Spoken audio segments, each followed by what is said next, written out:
A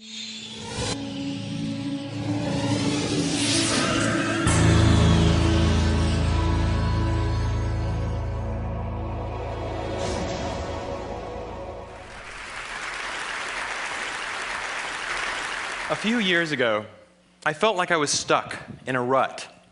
So I decided to follow in the footsteps of the great American philosopher, Morgan Spurlock, and try something new for 30 days. The idea is actually pretty simple. Think about something you've always wanted to add to your life and try it for the next 30 days.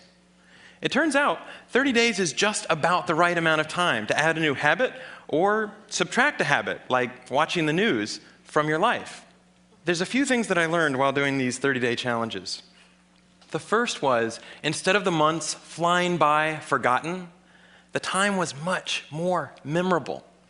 This was part of a challenge I did to take a picture every day for a month, and I remember exactly where I was and what I was doing that day.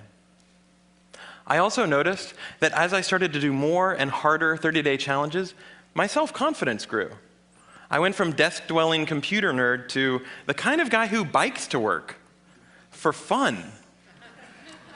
Even last year, I ended up hiking up Mount Kilimanjaro, the highest mountain in Africa.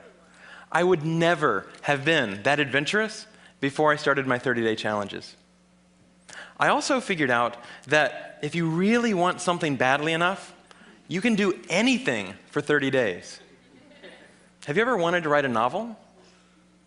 Every November, tens of thousands of people try to write their own 50,000-word novel from scratch in 30 days. It turns out, all you have to do is write 1,667 words a day for a month.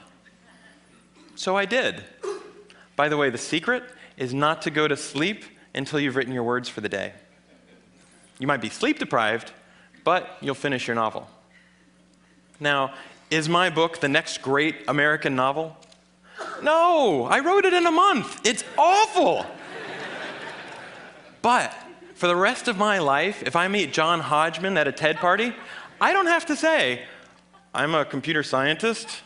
No. If I want to, I can say, I'm a novelist. So here's one last thing I'd like to mention.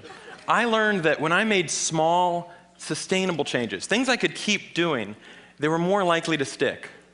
There's nothing wrong with big, crazy challenges. In fact, they're a ton of fun, but they're less likely to stick. When I gave up sugar for 30 days, day 31 looked like this. So here's my question to you. What are you waiting for? I guarantee you the next 30 days are going to pass whether you like it or not. So why not think about something you have always wanted to try and give it a shot for the next 30 days? Thanks.